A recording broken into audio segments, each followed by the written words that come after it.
माननीय प्रधानमंत्री जी ने 2014 में जो देश के सामने अपना एजेंडा रखा था, गवर्नमेंट का एजेंडा रखा था, और उसमें जो सबसे महत्वपूर्ण बात यह कहा था, क्योंकि मुझे लगता है कि आजादी के बाद 1947 के बाद पैदा होने वाले वो पहले देश के प्रधानमंत्री थे। इसके पहले जितने भी प्रधानमंत्री हुए, जब भारत गुलाम था उस वक्त वो पैदा हुए। माननीय मोदी जी ही ऐसे प्रधानमंत्री हुए या हैं जो कि आजादी के बाद पैदा हुए। उन्होंने अंग्रेज नहीं देखा, अंग्रेजियत को नहीं देखा, गुलामी को नहीं देखा,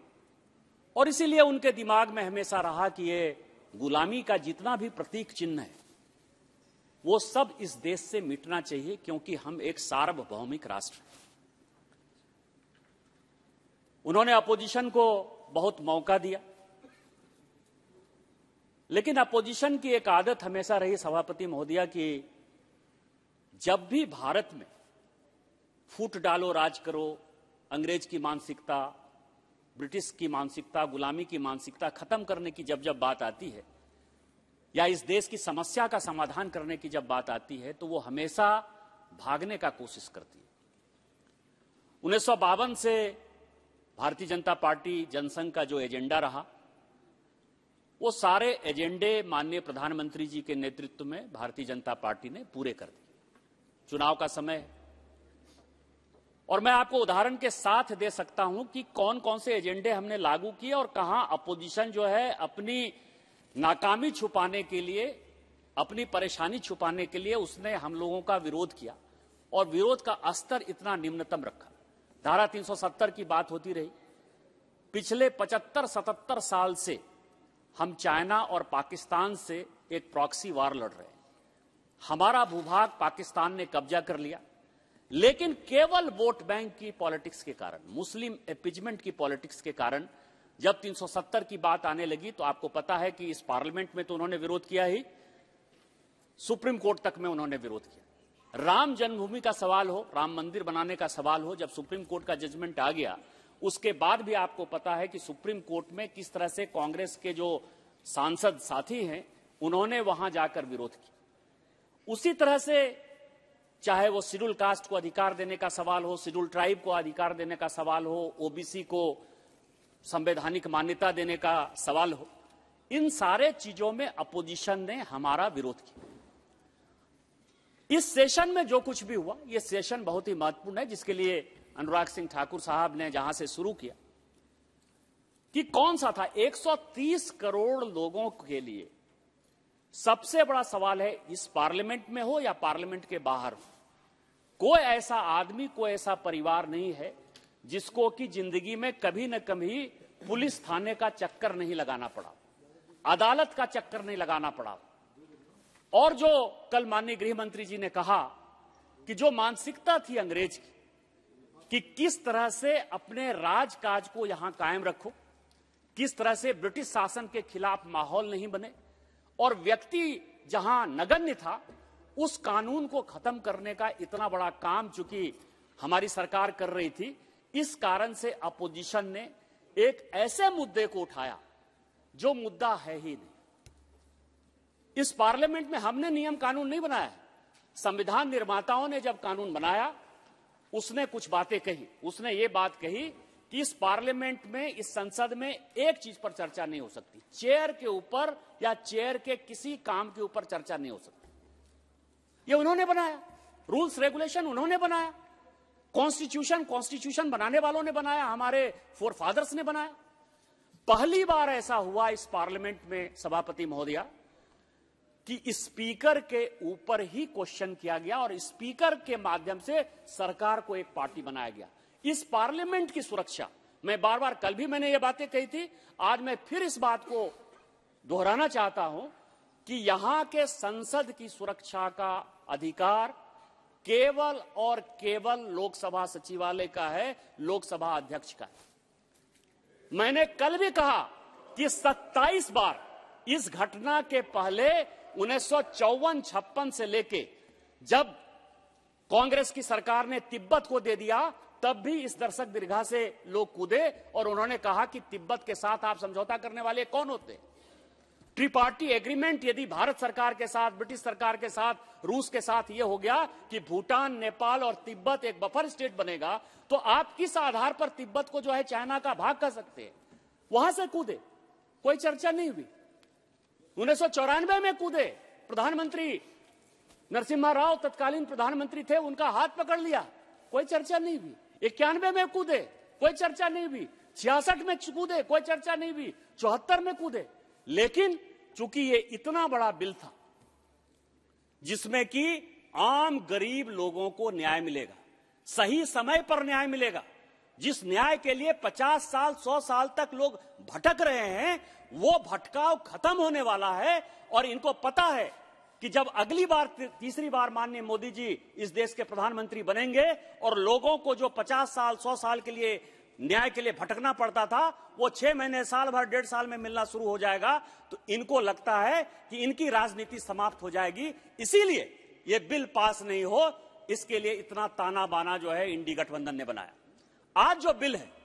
1860 का, कल का बिल हमने रिपील किया। कल 2 बिल बहुत इंपॉर्टेंट थे, जो 1860 का था और दूसरा टेलीग्राफ एक्ट 1885 को जो है हमने संशोधन किया। आज जो बिल लेकर आए वो 1867 का बना हुआ है। हम हमेशा संविधान में, संविधान निर्माताओं ने 26 जनवरी 1950 को यह संविधान लागू हुआ और हम हमेशा बात करते रहते, खासकर आजकल इंडी अलायंस जो है किस तरह से कॉन्स्टिट्यूशनल पोस्ट का उसने तौहीन किया, यह पूरा देश देख रहा है। सभापति महोदया, पहली बार हम देख रहे हैं कि उपराष्ट्रपति की मिमिक्री हो रही है इसी पार्लियामेंट में। राष्ट्रपति महोदया के ऊपर क्वेश्चन हो रहा है। हमारे प्रधानमंत्री जी को तो 20 साल से मौत के सौदागर से लेके पता न जाने क्या क्या क्या, लेकिन इन्होंने कॉन्स्टिट्यूशनल पोस्ट का भी मिमिक्री कर दिया और हमेशा कहेंगे कि प्रेस की आजादी होनी चाहिए, हमेशा कहेंगे कि अभिव्यक्ति की स्वतंत्रता होनी चाहिए। लेकिन क्या किया इन्होंने? आज जो ये बिल लेकर आए, 1867 का जो बिल है, देखने में छोटा है, लेकिन आप समझिए कि इसका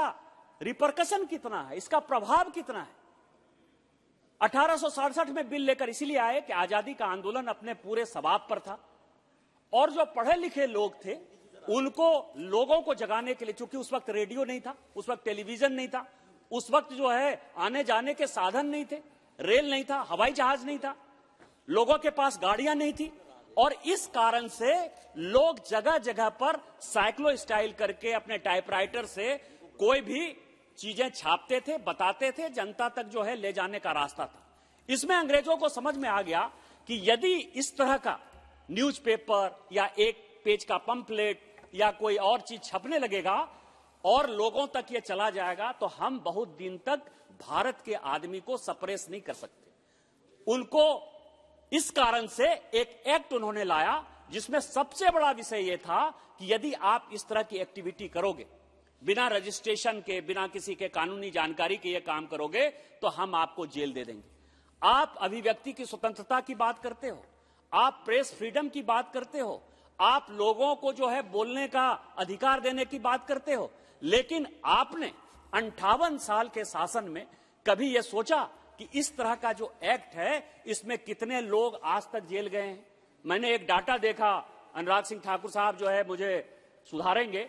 कि 1867 से लेके आज तक जो मेरी जानकारी है कि इस एक्ट के तहत लगभग जो है 5 लाख लोगों को जो है हमने जेल दिया।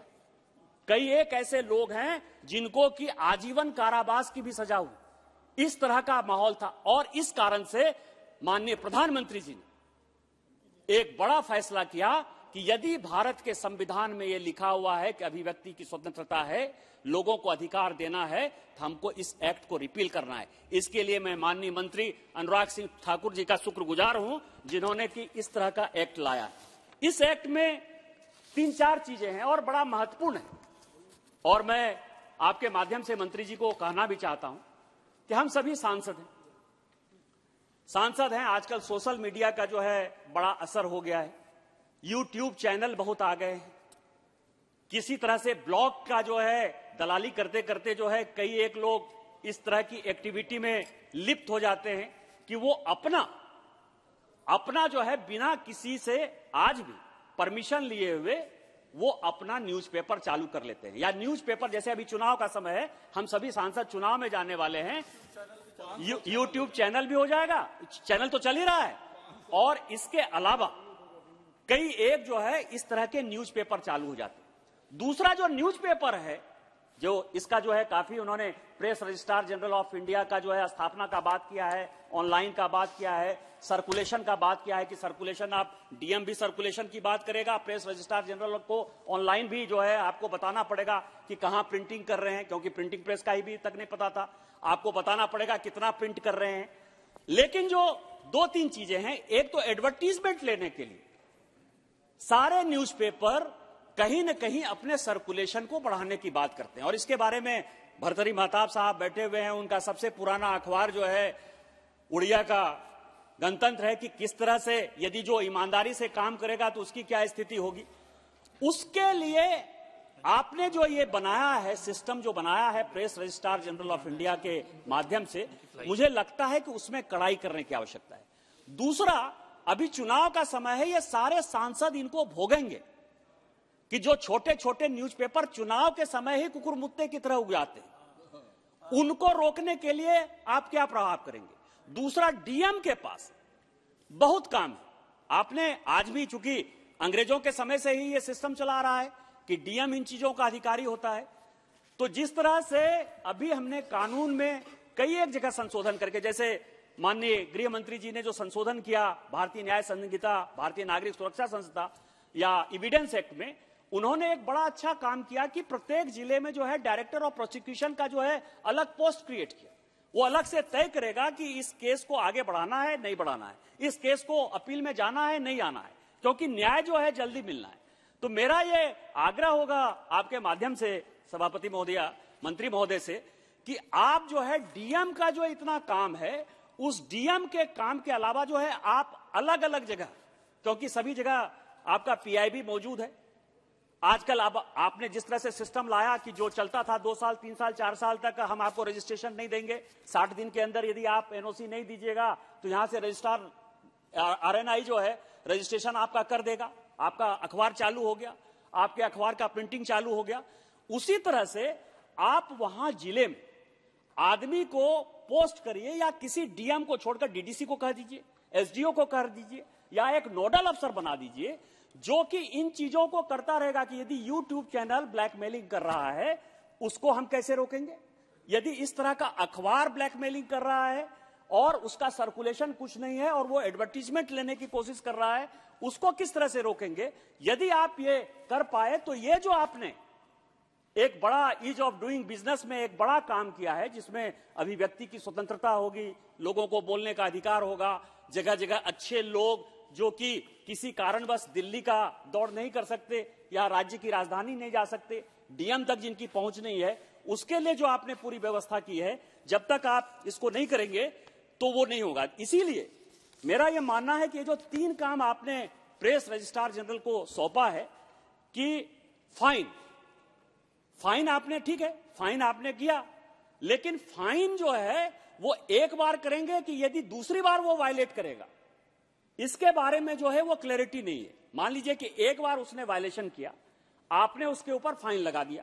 लेकिन मान लीजिए दूसरी बार भी यदि वो वायलेट कर रहा है, यही काम कर रहा है, क्योंकि फाइन जो है हमने कम लगाया है, कहीं 5 लाख लगाया है, कहीं 20,000 लगाया है, उसके ऊपर क्या करेंगे। दूसरा सवाल यह है कि यदि प्रिंटिंग जो है, प्रिंटिंग ज्यादा दिखाकर वो लगातार मान लीजिए प्रिंट कर रहा है 10 कॉपी ऑनलाइन, आजकल तो ऑनलाइन ही अखबार छाप देते हैं, और वो बता रहा है कि 1 लाख है, उसमें डीएबीपी का ले लेता है, सरकार का, राज्य सरकार का चला जाता है, भारत सरकार का चला जाता है, या प्राइवेट कंपनियां जो है उसके आधार पर अपना एडवर्टीजमेंट देती है। यदि उसके ऊपर आपको पता चलता है कि ये प्रिंटिंग प्रेस में इतना ही छपता है और ये ज्यादा बता रहा है, या इस प्रिंटिंग के आधार पर इसकी कॉपी इतनी है, तो उसमें जो आपने कम लगाया है, यदि दूसरी बार वो वायलेट करता हुआ, एक बार आपने मान लीजिए नोटिस दे दिया, फाइन लगा दिया, दूसरी बार करेगा तो उसको क्लोज करने के लिए कोई व्यवस्था है कि नहीं है। और तीसरा मेरा आपसे आग्रह होगा कि इस तरह यदि आप रोकेंगे तो कानूनी तौर पर उसके लिए उसको कोर्ट जाना है, या कोई एपेलेट अथॉरिटी, जैसे सभी चीजों का जो है एपेलेट अथॉरिटी जो है बनाया हुआ है, तो आप कोर्ट से उसको ईज आउट करने के लिए इस तरह के केसेस को, या आम आदमी यदि कंप्लेन करता है तो उसके कंप्लेन को देखने के लिए उसका भी एक टाइम फ्रेम निर्धारित करेंगे कि किसी ने कंप्लेन किया कि ये सर्कुलेशन गलत है, ये रजिस्ट्रेशन गलत है, ये जो छाप रहा है ये गलत है, ये ब्लैकमेलिंग है, उसके लिए टाइम आप निर्धारित करेंगे कि इतने दिन के अंदर, जैसे 60 दिन के अंदर आपने उसको रजिस्ट्रेशन दे दिया, उसी तरह से जो ब्लैकमेलिंग करता है उसको रोकने के लिए भी आप यदि टाइम बॉन्ड कर देंगे तो मुझे लगता है कि ये जो एक्ट माननीय प्रधानमंत्री जी ने एक बड़ा काम किया है, अंग्रेजों की गुलामी की निशानी को मिटाने का जो अंतिम कानून है उसको भी खत्म करने का जो उन्होंने ये बिल लेकर आप आए हैं, इससे भारत के नागरिकों को सुविधा होगी, आम लोगों को सुविधा होगी, और जितने लोग हैं वो आपको दुआ देंगे। आपने मुझे वक्त दिया, इन्हीं शब्दों के साथ जय हिंद जय भारत।